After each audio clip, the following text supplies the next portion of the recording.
Ahí no grabé. Bueno, ahora, vamos a ver. Vamos a ver un poquito más en grande. Nosotros pudiéramos tener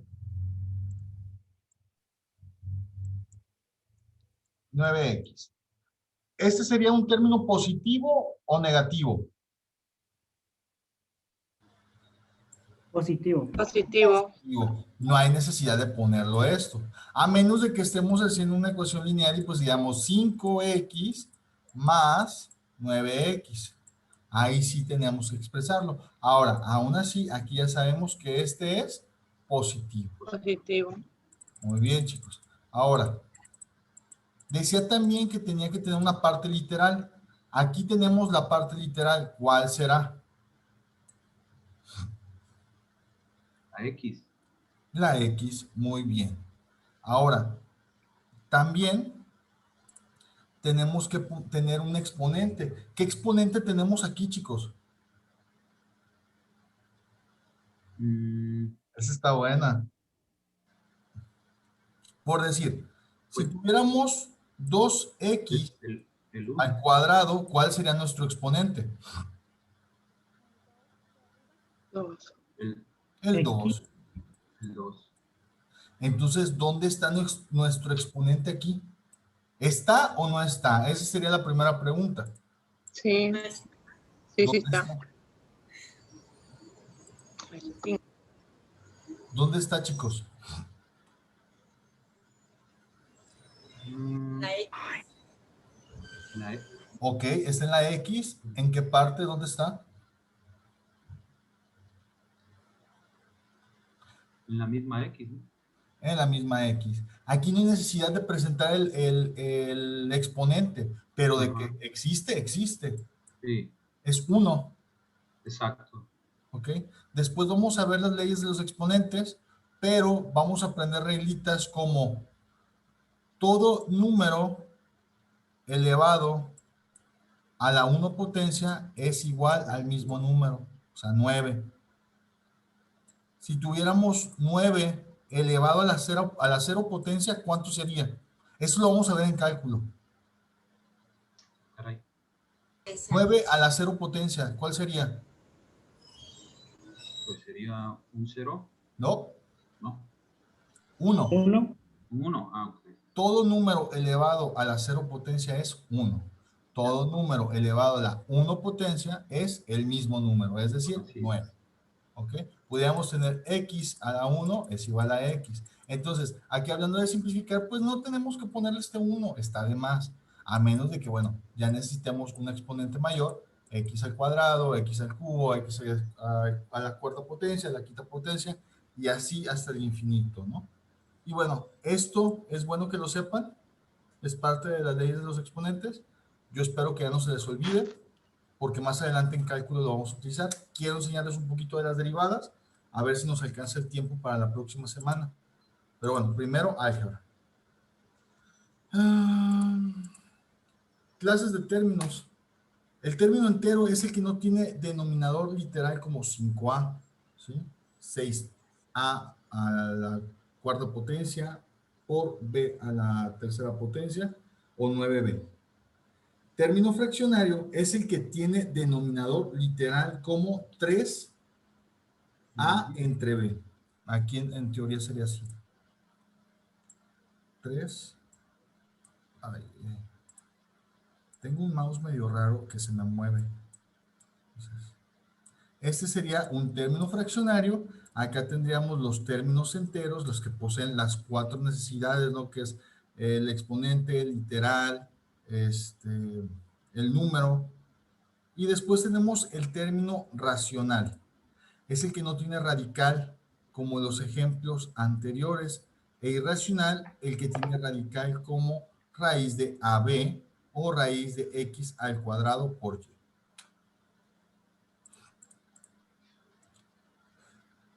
Tenemos los términos homogéneos, que son los que tienen el mismo grado absoluto. Así por decir, 4x elevado a la cuarta y 6x al cuadrado y al cubo. Son homogéneos porque ambos son de quinto grado absoluto. Los términos heterogéneos son los de distinto grado absoluto, como 5a, que es de primer grado, y 3a al cuadrado, que es de segundo grado. Clasificación de las expresiones algebraicas. Monomio es una expresión algebraica que consta de un solo término, como 3a menos 5b, 4xy. Después tenemos un polinomio, que es una expresión algebraica que consta de más de un término, como a más b, x menos y, a entre b más c.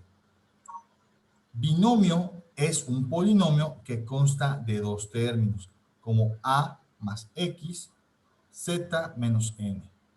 Y el trinomio es un polinomio que consta de tres términos, como a más b más c, o x al cuadrado menos y más z al cubo. Maceta, unas macetas. Y bueno, chicos, el día de hoy con esto terminamos. Tarea para la próxima semana, traer una calculadora. Pamba, a quien no traiga calculadora, la vamos a ocupar. Ahora, Ok. bueno, calculadora científica, no voy a traer calculadora de esas cuadraditas para casi nada más hacer No, sumas sí. y restas. Si la tienen, si no, Sí. fíjense bien, no batallen. Si tienen una laptop, una tablet o un celular, ustedes pueden descargar una calculadora científica. Están buenas. No es lo mismo, pero similar, como las farmacias. ¿Sale? Entonces, esa es la tarea, traerla. ¿Ok? Ah, ok, súper. Entonces, déjenme terminar de esto y vamos a pasar a la siguiente clase, que es de computación.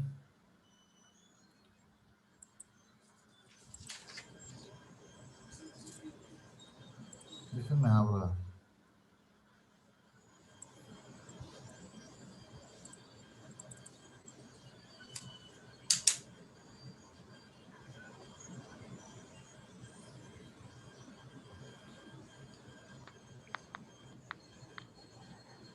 Chicos, recuérdenme qué es LAM, la licenciatura.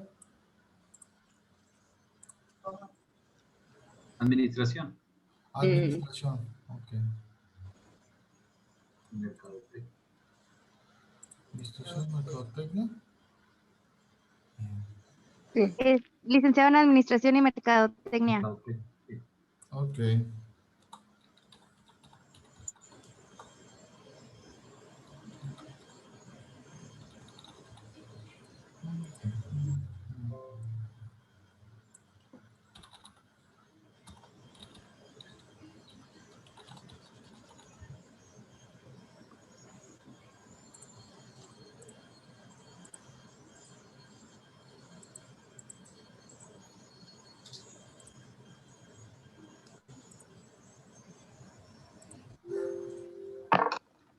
Ay, no quiero cerrar.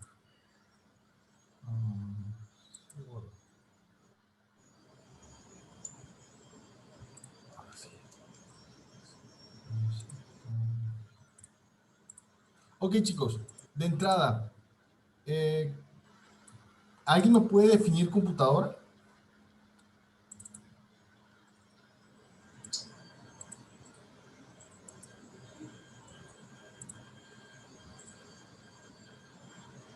¿No? ¿Nadie? ¿Cómo? No le escuché, profe. ¿Alguien puede definirme computadora? Computadora. ¿Es una máquina? Ordenador. Ajá, es una herramienta que Ok. utilizamos para hacer trabajos, investigaciones. Ok. Muy bien.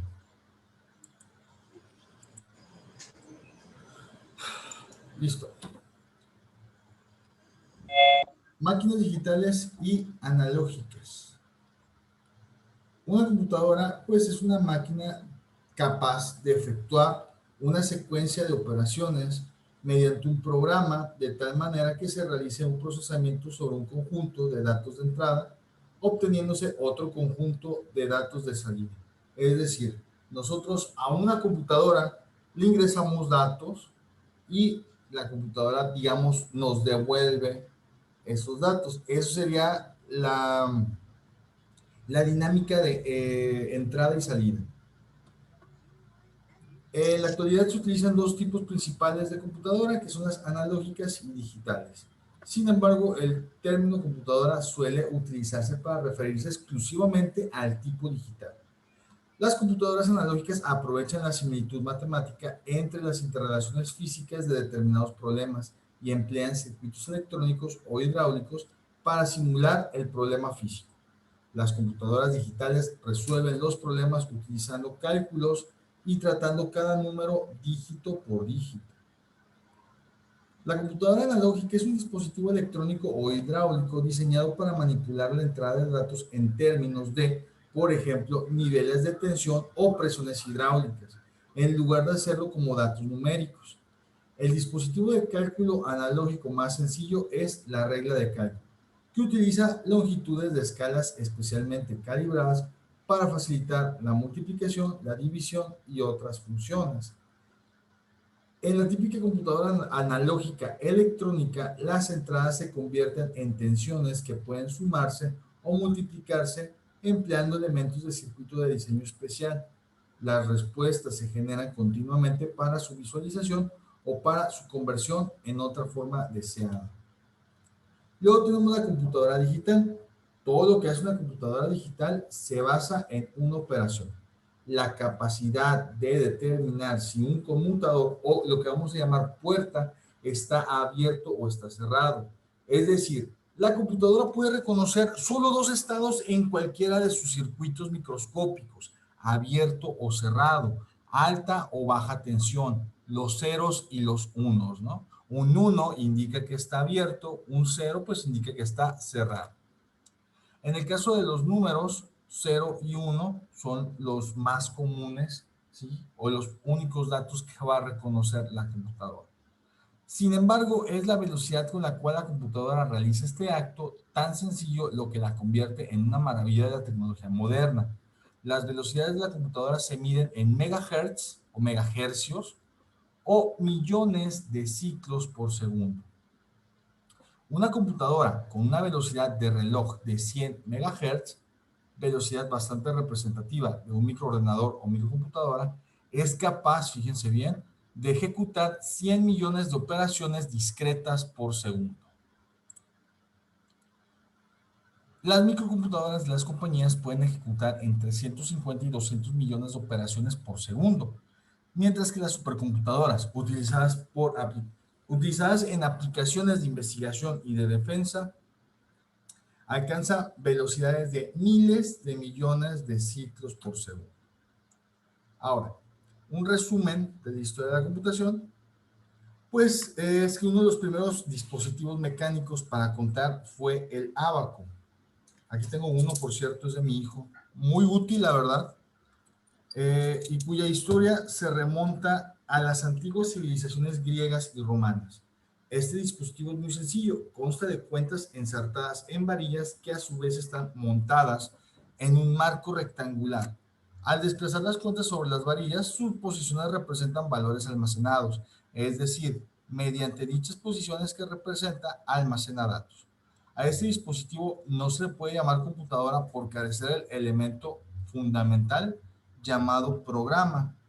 ¿Alguien, ¿A alguien le enseñaron matemáticas o le enseñaron a sumar y restar con el ábaco?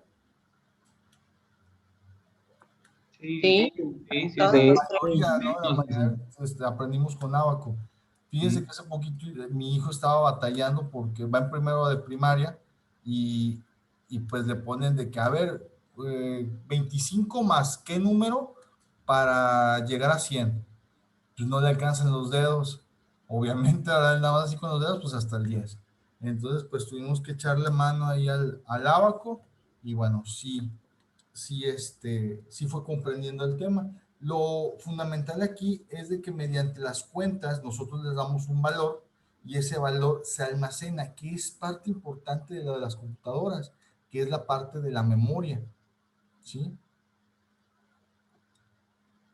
Otro de los inventos mecánicos fue la pascalina, inventada por Blaise Pascal de Francia y la de Gottfried Wilhelm von Leibniz de Alemania.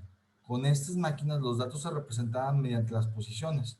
Las salidas se obtenían observando las posiciones finales de las ruedas. De manera similar a como leemos los números en el cuentakilómetros de un automóvil, que va girando, girando, girando. Volvemos a lo mismo. Aquí, una de las cosas, desde tiempos muy remotos, o sea, desde, digamos, prehistoria, a lo mejor, el ser humano tiene una necesidad de contar. Ajá. De contar los días, de contar, no sé, pues diversas cosas, ¿no? Para la agricultura, para el ganado, tan solo saber cuántos animalitos tenían, etcétera. Entonces, una de las formas que ha ido mejorando son todos estos inventos, porque incluso ya te quita una responsabilidad de cargar cuentas en tu cabeza, ¿no? Volvemos al uso del abaco. Nosotros queremos contar que no, que 3 cuentas y ahí son 40. Bueno, ya no tienes que tomar en cuenta en la cabeza los 40, ahí los tienes representados. Funciona como un almacenamiento de memoria. Y esto pues fue mejorando con el paso del tiempo. La primera computadora fue la máquina analítica creada por Charles Babbage, profesor de matemáticos de la Universidad de Cambridge en el siglo XIX. La idea que tuvo Charles Babbage sobre un computador nació debido a que la elaboración de las tablas matemáticas era un proceso tedioso y propenso a errores. En 1823, el gobierno británico lo apoyó para crear el proyecto de una máquina de diferencias, un dispositivo mecánico para efectuar sumas repetidas. Mientras tanto, uy Dios, me asusté. Mientras tanto, Charles Jacquard, francés, fabricante de tejidos, había creado un telar que podía reproducir automáticamente patrones de tejido leyendo la información codificada de patrones de agujeros perforados en tarjetas de papel rígido. Al enterarse de este método, Babbage abandonó la máquina de diferencias y se dedicó al proyecto de la máquina analítica, que se pudiera programar con tarjetas perforadas para efectuar cualquier cálculo con una precisión de 20 dígitos. La tecnología de la época no bastaba para hacer realidad sus ideas. El mundo no estaba listo y no lo estaría por 100 años más. En 1944 se construye en la Universidad de Harvard la Mark I, diseñada por un equipo encabezado por Howard H. Aiken. Esta máquina no está considerada como computadora electrónica debido a que no era de propósito general y su funcionamiento estaba basado en dispositivos electromecánicos tipo relevadores, un tipo de switches. En 1947 se construyó en la Universidad de Pensilvania la ENIAC, la Electronic Numerical Integrator and Calculator, que fue la primera computadora electrónica. El equipo de diseño lo encabezaron los ingenieros John Mauchly y John Eckert. Esta máquina ocupaba todo un sótano de la universidad, tenía más de 18,000 tubos de vacío, consumía 200 kilowatts de energía eléctrica y requería todo un sistema de aire acondicionado, pero tenía la capacidad de realizar 5,000 operaciones aritméticas en un segundo. Imagínate lo grandioso que llegó a ser esta computadora, ¿no? A partir de ahí, el proyecto, auspiciado por el Departamento de la Defensa de los Estados Unidos, culminó 2 años después, cuando se integró en ese equipo el ingeniero y matemático húngaro John von Neumann, a quien le debemos prácticamente el modelo de computadora actual. Las ideas de von Neumann resultaron tan fundamentales para su desarrollo posterior que es considerado el padre de las computadoras. La EDVAC, Electronic Discrete Variable Automatic Computer, fue diseñada por este nuevo equipo. Tenía aproximadamente 4,000 bulbos, ojo, ya tenía menos. Usaba un tipo de memoria basado en tubos llenos de mercurio por donde circulaban señales eléctricas sujetas a retardos. La idea fundamental de von Neumann fue permitir que en la memoria coexistan datos con instrucciones, para que entonces la computadora pueda ser programada en un lenguaje y no por medio de alambres que eléctricamente interconectaban varias secciones de control, como la ENIAC. Todo este desarrollo de las computadoras suele clasificarse por generaciones, y el criterio que se determinó para determinar el cambio de generación no está muy bien definido, pero resulta aparente que deben tomarse en cuenta al menos los siguientes criterios. 1. La forma en que están construidas, y 2. La forma en que el ser humano se comunica con ellas. Eso es muy importante. A la comunicación entre el ser humano y la computadora le vamos a llamar interfaz. Ahora, primera generación de computadoras. Esto, pues, por su constitución.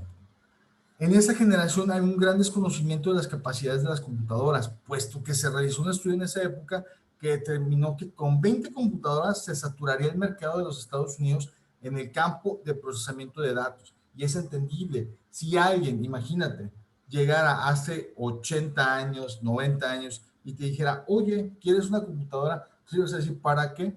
¿Ordeña vacas? No. ¿Puede ayudarme con el arado del campo? No, pues tampoco. ¿Para qué quiero una computadora? ¿Ok? Ni electricidad tengo, ¿para qué la quiero? Entonces, eran pocos las personas que realmente ocupaban estar haciendo este tipo de procesos, no sé, de problemas matemáticos, que por lo tanto dijeron, pues con 20 la armamos, ¿no? Con esa ya se puede. Esta generación abarcó la década de los 50, fíjate, yo dije 80 años, bastaba con decir 60.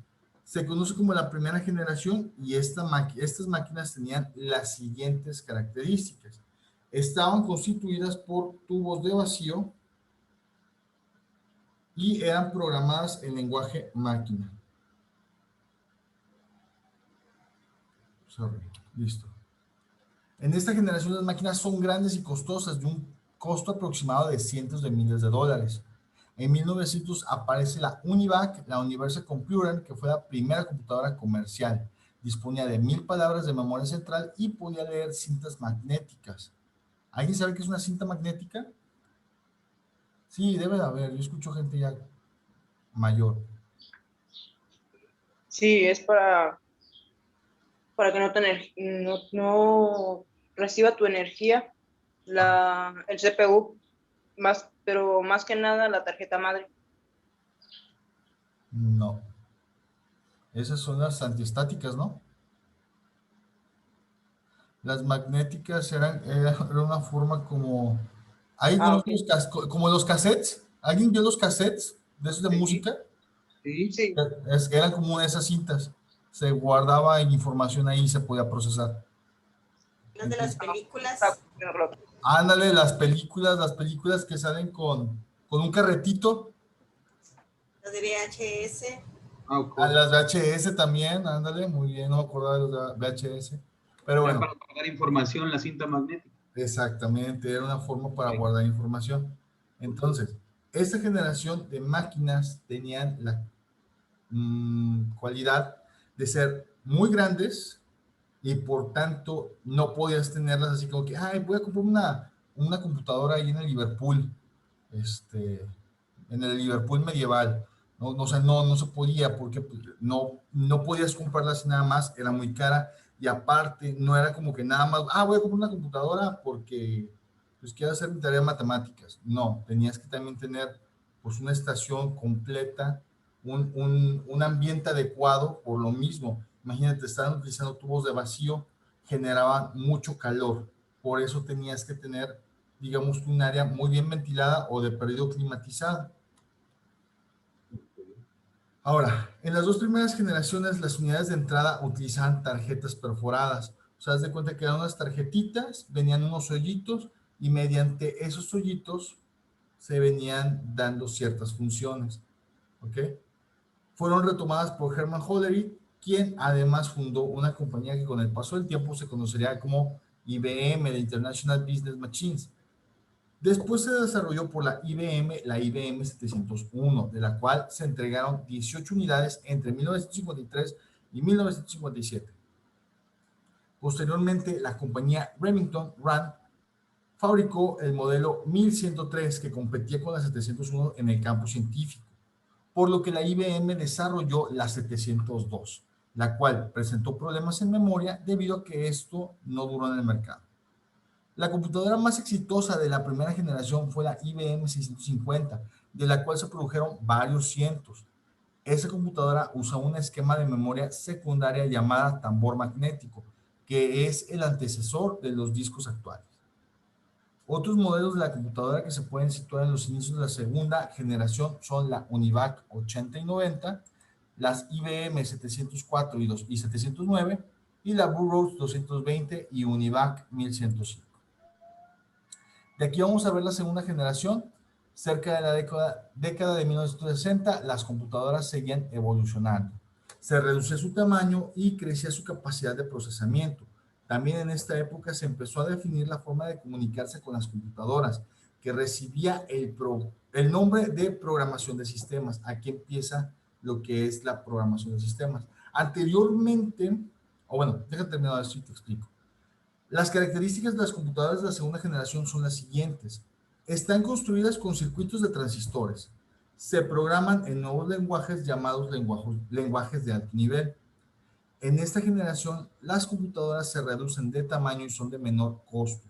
Aparecen muchas compañías y las computadoras son bastante avanzadas para su época, como la serie 5000 de Burroughs y la Atlas de la Universidad de Manchester. Las computadoras de esta generación fueron la Philco y la UNIVAC M460, seguida por la serie 3000, la IBM mejoró la 709 y sacó al mercado la 7090. La National Cash Register empezó a producir máquinas para proceso de datos de tipo comercial e introdujo el modelo NCR 315.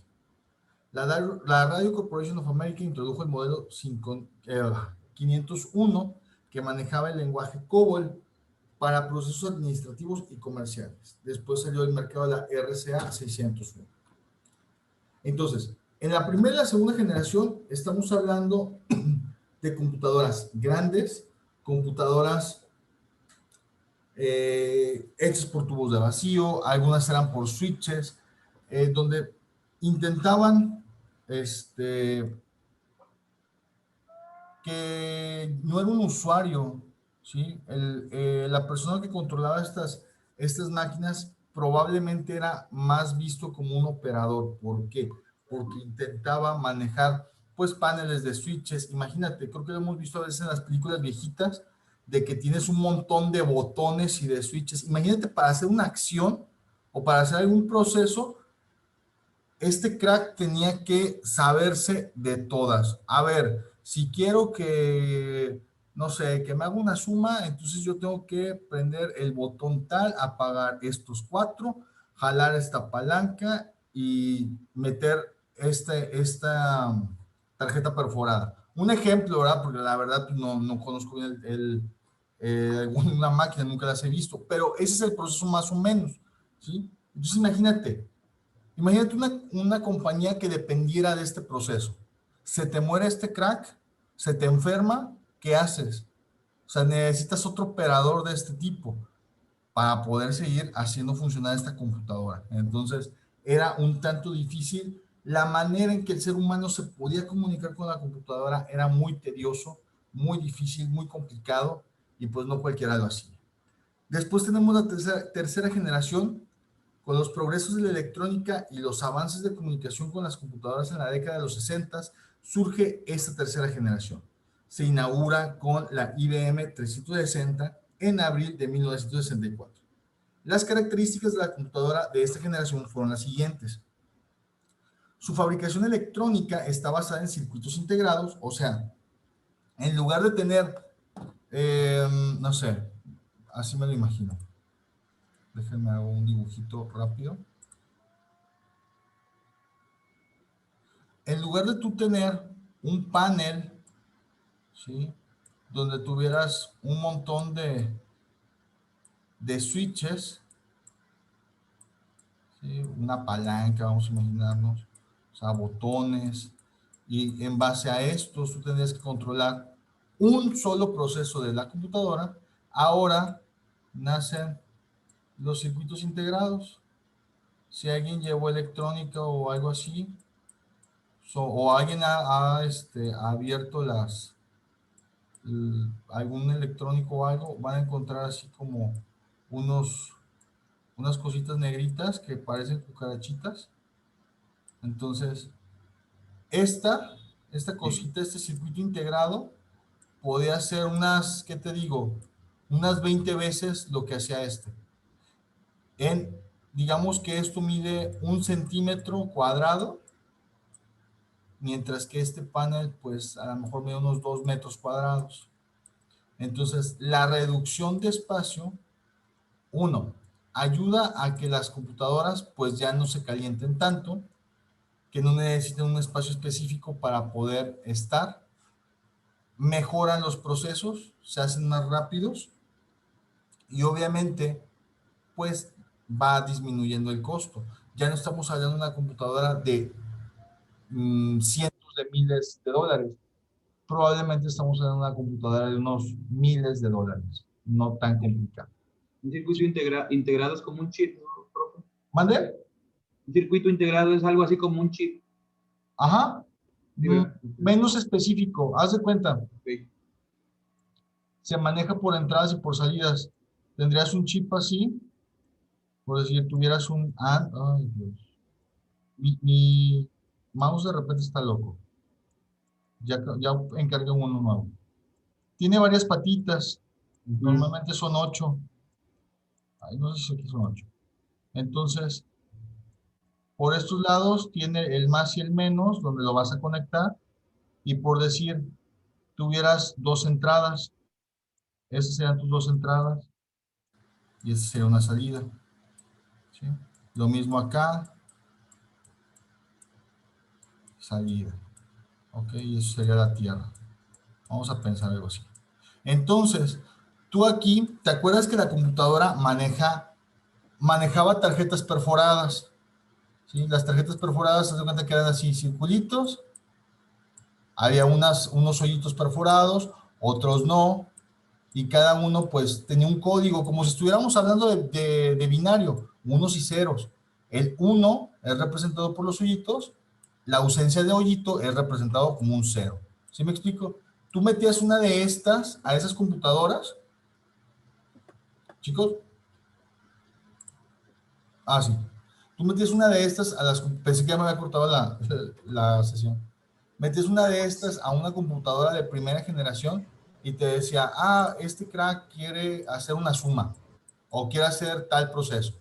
Bueno, ahora ya no. Ahora haz de cuenta que los ceros y los unos van entrando por aquí, ¿sí?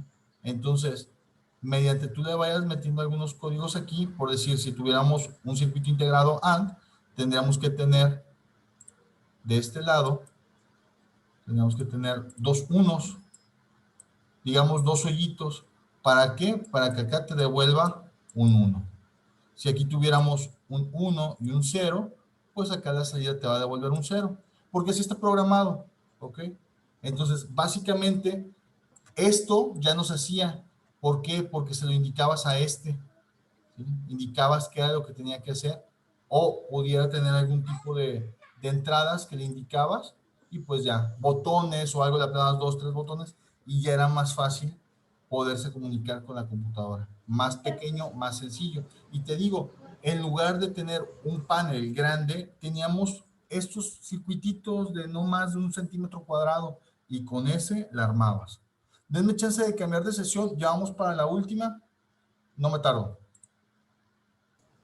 Ok. Ok, profe.